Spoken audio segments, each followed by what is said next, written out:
అభ్యర్థి జనసేన, తెలుగుదేశం, భారతీయ జనతా పార్టీ ఉమ్మడి అభ్యర్థిగా మనకి కామినేని శ్రీనివాస్ గారు పోటీ చేస్తా ఉన్నారు. ఏలూరు పార్లమెంట్ అభ్యర్థిగా పుట్ట మహేష్ యాదవ్ గారు పోటీ చేస్తా ఉన్నారు.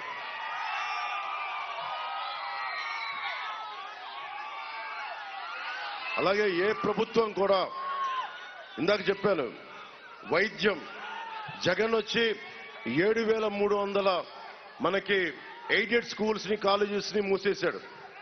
కొత్త స్కూళ్లు తెరవల. 62,000 మంది నుంచి 68,000 బిడ్డలు, 5 ఏళ్ల నుంచి 18 ఏళ్ల బిడ్డలు చనిపోయారు. ఒక్కడు మాట్లాడలా. 30,000కి పైగా ఆడబిడ్డలు అదృశ్యమైపోయారు. 25,000 కిలోలు గంజాయి ఈ రోజున కూర్చే హెరాయిన్ మత్తు మందులు వైజాగ్ పోర్టులో దొరికినాయి. ఎక్కడికెళ్ళు దాదాపు 23 లక్షల మంది యువత గంజాయికి, మత్తుకి బానిసలయ్యారు. మిమ్మల్ని అందరినీ మత్తులో పెట్టేస్తా ఉన్నారు. నాకు సరదా కాదు. వచ్చి నేను మిమ్మల్ని మీ గుండెల్లో ధైర్యం నింపడానికి వచ్చాను. నేను రాజకీయాల్లోకి.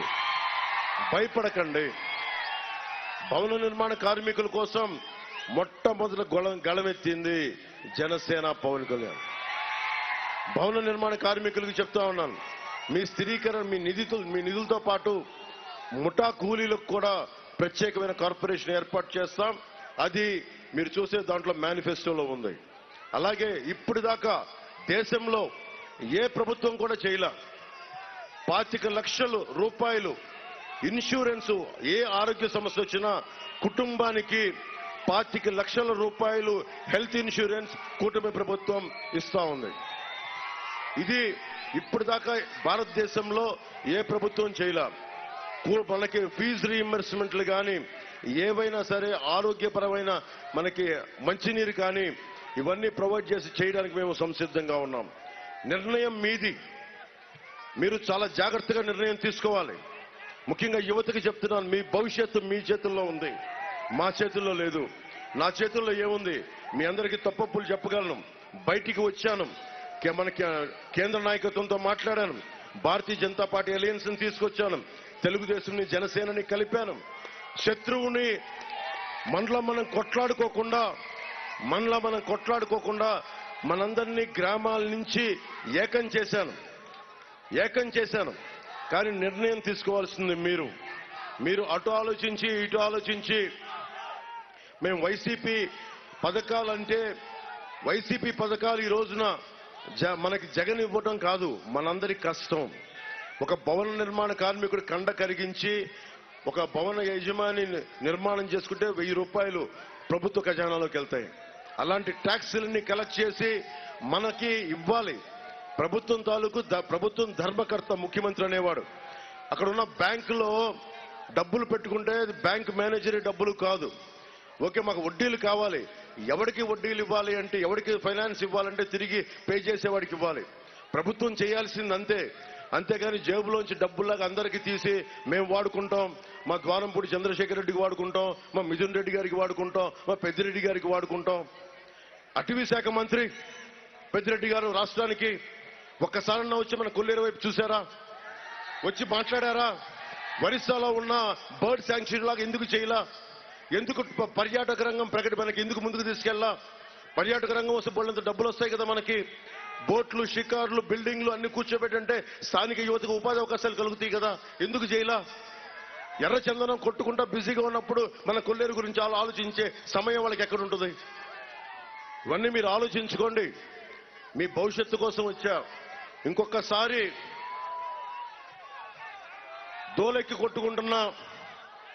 బాగా దోలెక్కి కొట్టుకుంటున్న దూలం నాగేశ్వరరావు గారు కావాలా? ఏం దౌర్జన్యం చేస్తారా వీళ్ళు? అంత దూరం ఏం చూసుకొని అని మీరు ప్రత్యేకించి పెట్టి పుట్టారా? భయపెట్టేస్తారా? సమాజం మీరు ధైర్యంగా ఉంటేనే సమాజం నిలబడద్ది. ఎరుపు జెండా మీ ఇష్టంతో నా మీద విసిరేయటం కాదు. ఎరుపు జెండా విప్లవానికి సంకేతం. ఎదురు తీసుకెళ్తే గుండె ధైర్యం రావాలి. నా ముందు హుషారుగా మీరు వేస్తే సరిపోదు. నా దృష్టిలో పడితే సరిపోదు, భారతమాత దృష్టిలో పడండి. ఆ ఎలుగెత్తే రెపరెపలాడుతున్న మువ్వెన్నెల జెండా దృష్టిలో పడండి. పవన్ కళ్యాణ్ అనే వ్యక్తి, అతనికి ఒక పరిమితమైన కాలం ఉంటుంది. భగవంతుడిచ్చిన ఆయుస్సు ఉంటుంది, వెళ్ళిపోద్ది. కానీ మీరు నిరంతరం సాగాల్సిన వాళ్ళు. మీరు ఆలోచించుకోండి, భయపడకుండా బతకండి. అదొక్కటే నేను ఇవ్వగలిగేది మీకు. మిగతా సమస్యలన్నీ తీర్చే బాధ్యత కూటమి ప్రభుత్వానికి.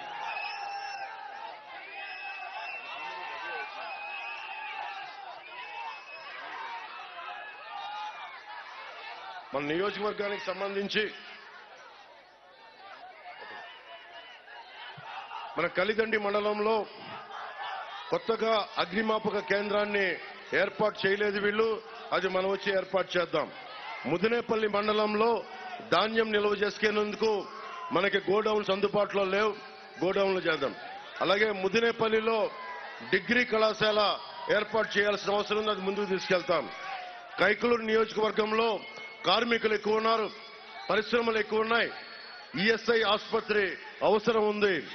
ఈఎస్ఐ ఆసుపత్రిని కావాలి అంటే మన కేంద్ర మంత్రి, మనకి కేంద్రం నుంచి సహాయ సహకారాలు ఉన్న కామినేని గారు గెలిస్తే మన ఈఎస్ఐ ఆసుపత్రిని అక్కడ ఎస్టాబ్లిష్ చేసే బాధ్యత మనం తీసుకుంటాం.